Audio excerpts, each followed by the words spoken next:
Hi friends, I'm Jess and welcome to the Hexed Library, where I post reading, writing, book, and planner related content a couple of times a week.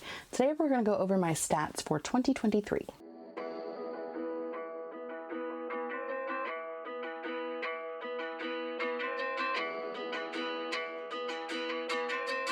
It is nearing the end of January, and I've got some videos I need to film, so I figure we probably ought to get started with the stats from last year. I did want to do a couple of basic library facts before we jumped into my actual reading stats, just so that I would have something to compare to next year. So if you see me looking over here, it's because all of my numbers are over here. Okay. I did a count of all of my physical fiction books, both read and unread, as well as any memoirs that I might have, and those were a total of 625 books.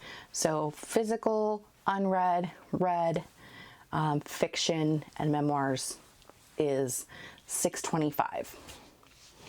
That does not count any cookbooks, nonfiction that is like about specific locations or areas or legends, mythology, magic, anything like that. It doesn't count any of those. I haven't had a chance to go through all of those yet, but I will, and those will all be added to the list eventually as well. But basically all of my fiction books and like the 10 or so memoirs that I have us at 625. My percentage of read versus unread as of January 1 was 85%. So 85% of my books were read, 15% were unread, which is a fantastic number. And that gets us to actually talking about the books that I read in 2023. I read a total of 152 books in 2023 with a total of 48,520 pages. I did read some chunky books.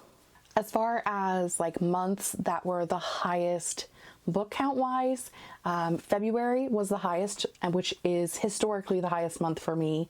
I don't know why I read so many books in February. I just do. In February, I crush it. August, which was the amazing Re-Readathon, I was a team leader. I had to crush the competition, so I kicked butt in August.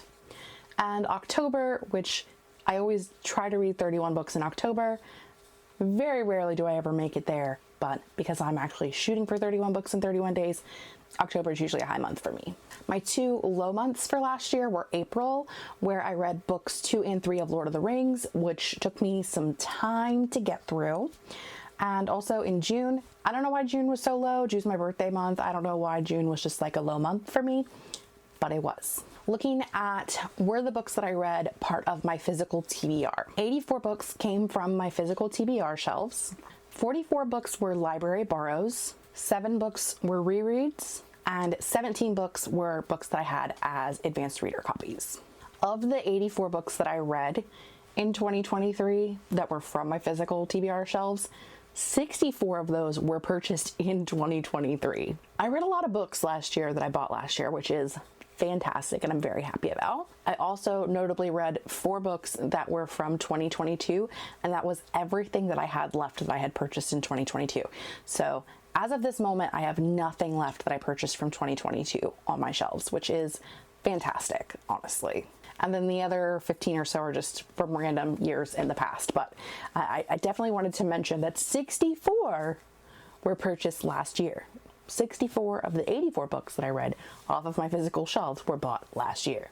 For books, as far as when books were published, I read 37 books that were published in 2023, which is a lot. 18 that were published in 2022, which again is a lot. The other 2 high years were 2019 and 2013, and both of those had 11 books apiece. I don't know why. I don't understand the math. I don't understand the reason. Apparently 2019 and 2013 were just popular years for books that I wanted to read. My high hitters in genres were, surprise to no one, fantasy. It is worth noting that this is both my high and urban fantasy, and that was at 40 books.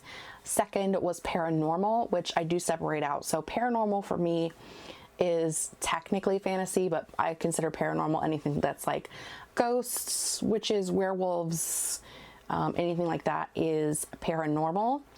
And that was 24 books. but also horror books was 24. So if it's like a haunted house story, it goes in horror. If it's like a friendly ghost, it goes in paranormal. I know my system don't make no sense. I am going to be doing main genres and subgenres in 2024 to kind of keep a better track of that, because technically if it's a haunted house story, it should be both a horror and a paranormal, but I've been separating them out.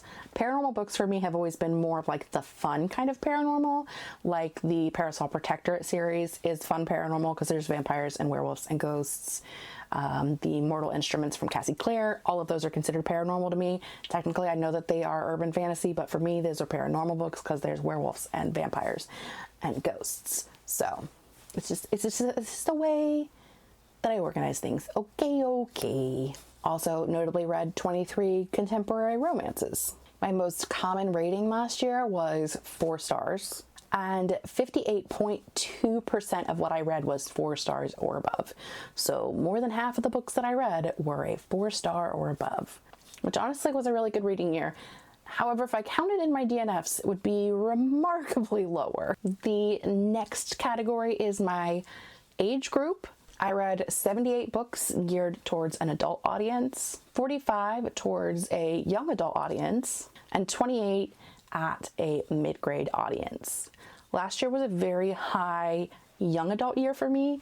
2022 was like my lowest young adult year ever. Normally young adult was much higher than everything else, but I've been reading more adult romance and adult horror recently, and also adult fantasy. I've been reading a lot more adult books. So my adult has gone up, my mid-grade has gone up, my YA has gone down, but they're pretty normal-ish this year. We'll go with that. For my most read authors, I had 3 authors tied at 5 books apiece. That was Phoebe Rivers, which is because of the Sarah Normal series. I read the final 5 books in that series. PJ Knight, which is because of the Creepover series. I read 5 books in that series last year. I have 3 left and I'll be done with the whole series. And Jonathan Stroud, because I read the entire of the Lockwood & Co. series last year. And then at 9 books, I have Brandon Sanderson. My goal was to read a Sanderson every month.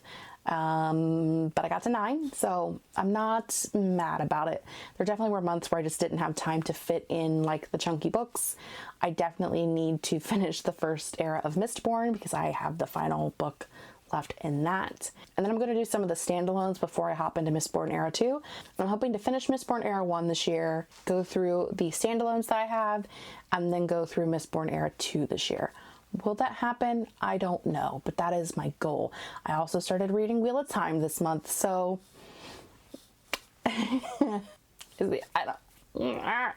yeah, maybe not my best decision, but you know, they're buddy reading them, and so obviously now's the time, right? And then at 12 books, we have, of course, the queen of all haunted house stories, Darcy Coates. I read 12 Darcy Coates stories. I honestly recently I will show you in my planner. I have a section in here for like my favorite authors backlog.